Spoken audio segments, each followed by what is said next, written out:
Place d'Armes, which can be translated as Parade Square, is at times used to host concerts, but when I was there the entertainment was being provided by buskers.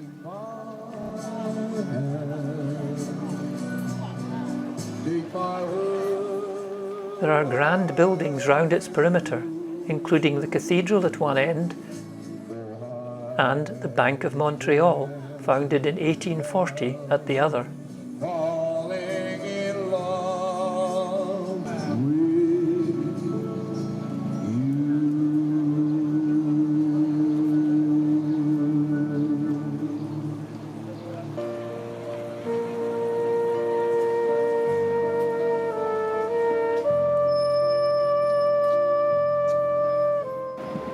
There were horse-drawn carriage ranks at either end of the square.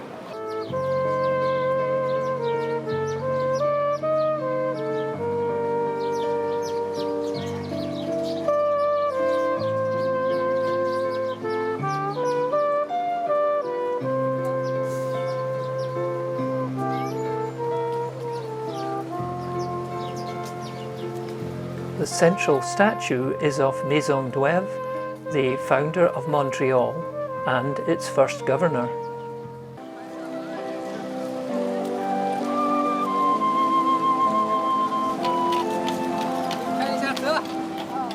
The Notre Dame Basilica is considered a neo-Gothic masterpiece and was built between 1824 and 1829.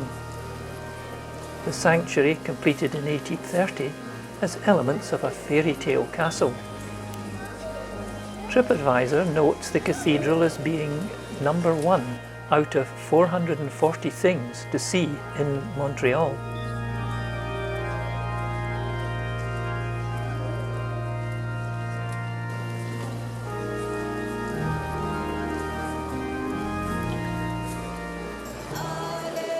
When I passed by again on a Sunday, there was a gospel singing group outside.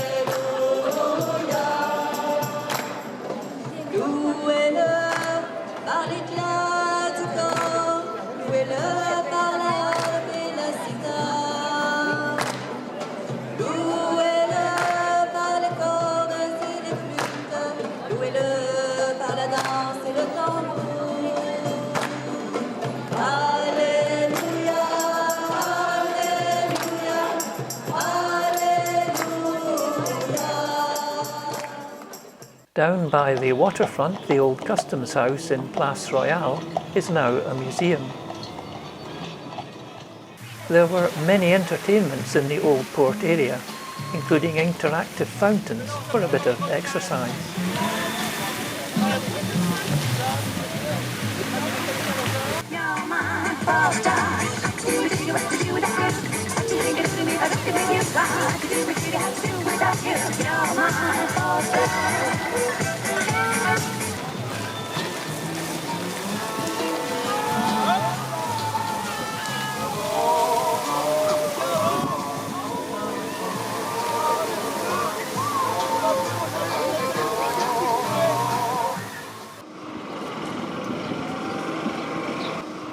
It's always good to get out on the water, and this little electric-powered boat provided a short cruise on the St Laurence River.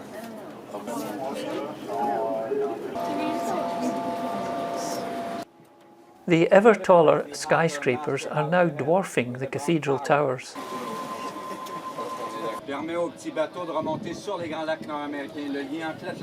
This was a floating spa.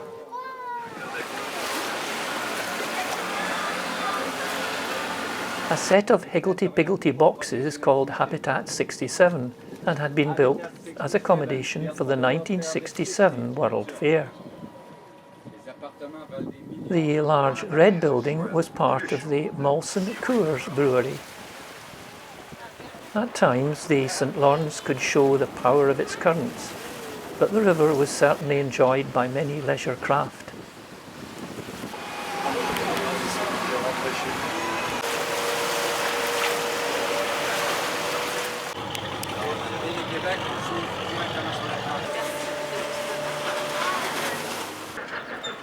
Back on the quayside, I next headed along the promenade, past a parade of shops, to visit the clock tower.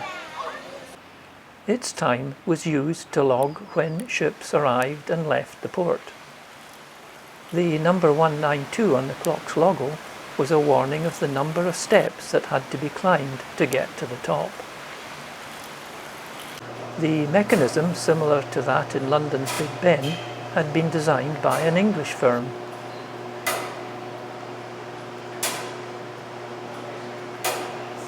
The marina car park was absolutely packed with camper vans because of a local race event. Just behind the Jacques Cartier Bridge can be seen the La Ronde amusement park.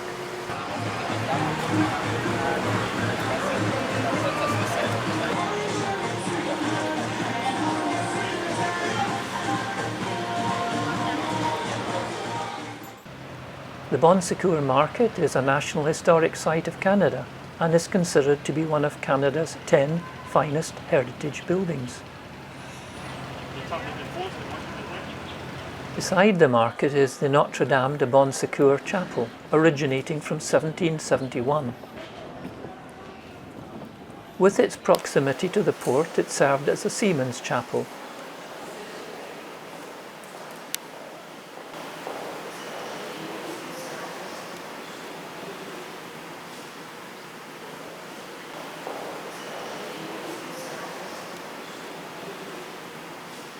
There is a tower in its rear extension with an observation turret allowing more views of the old port area, including the zip-line thrill ride.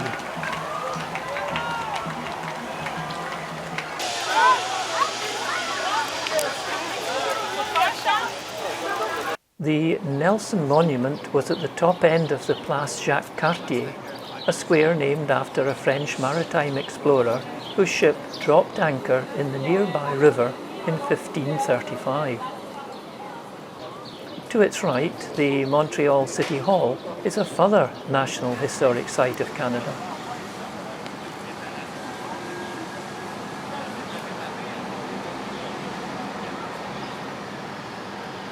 The hall is on a sloping site and looks even more imposing from the rear. Just to its left is the Vauquelin Fountain.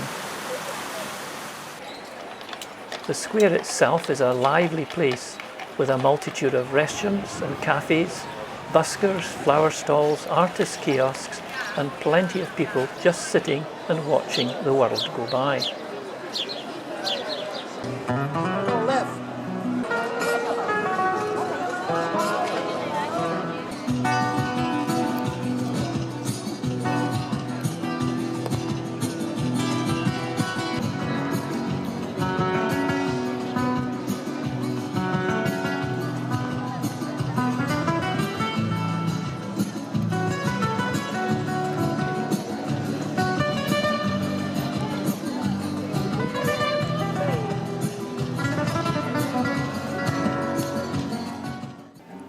Montreal was certainly a city full of music.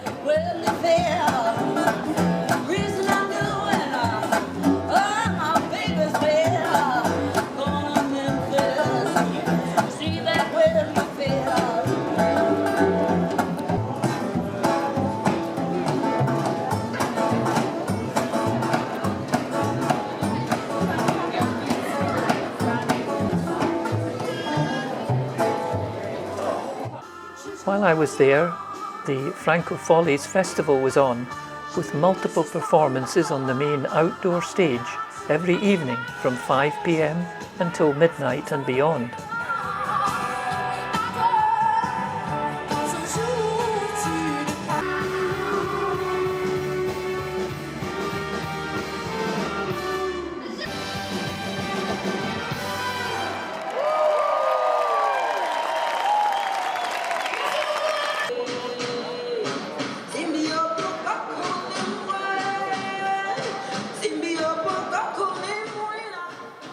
As darkness fell, the city's buildings put on their own light show.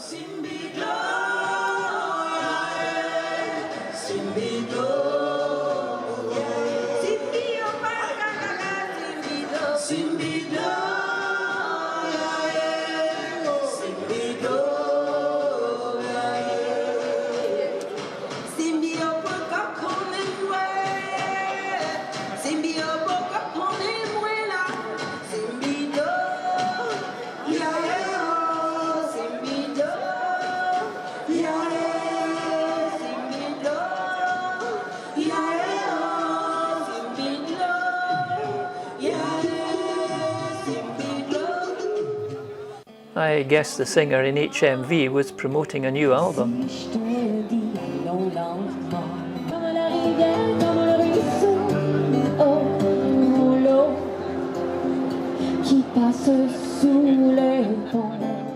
There are 2 islands on the St Laurence with stories to tell. They had been developed as the site of the Expo World Fair in 1967. The biosphere had been the United States Pavilion. This massive artwork had been sponsored by an aluminium company for the fair. Most of the Expo buildings have long since been dismantled, and the site is now the Jean Drapeau Park, named after the former mayor who brought Expo to the city.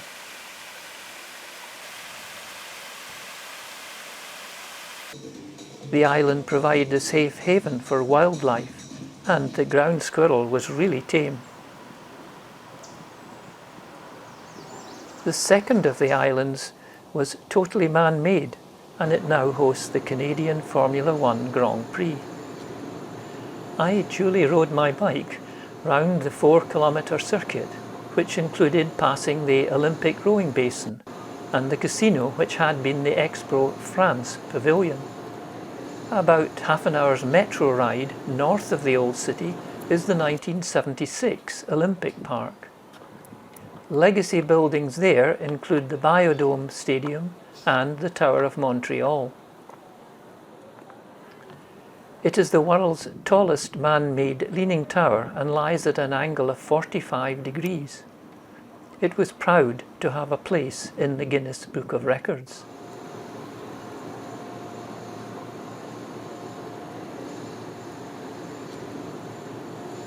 The funicular car has double viewing decks. Its journey to the top takes just under 2 minutes.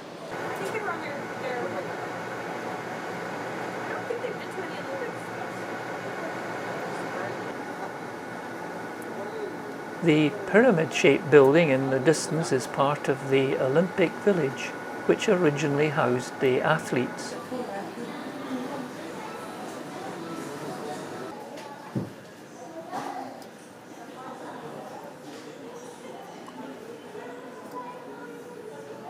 The observatory on the top, 3 floors, offer panoramic views in all directions, including over the St Laurence and its islands. It is appropriate to note that Montreal itself is actually on an island.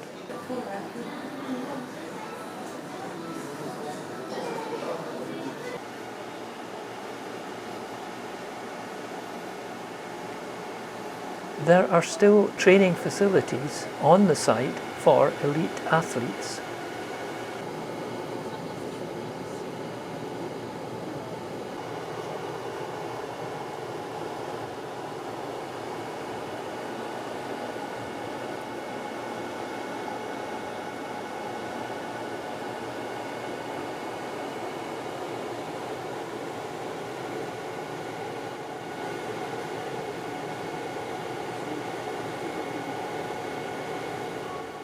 Next door to Olympic Park were the peaceful Botanic Gardens. They cover 190 acres of thematic gardens and greenhouses, of which I'd only time to visit a small fraction. It too had been designated a National Historic Site of Canada, as it is considered to be one of the most important botanical gardens in the world.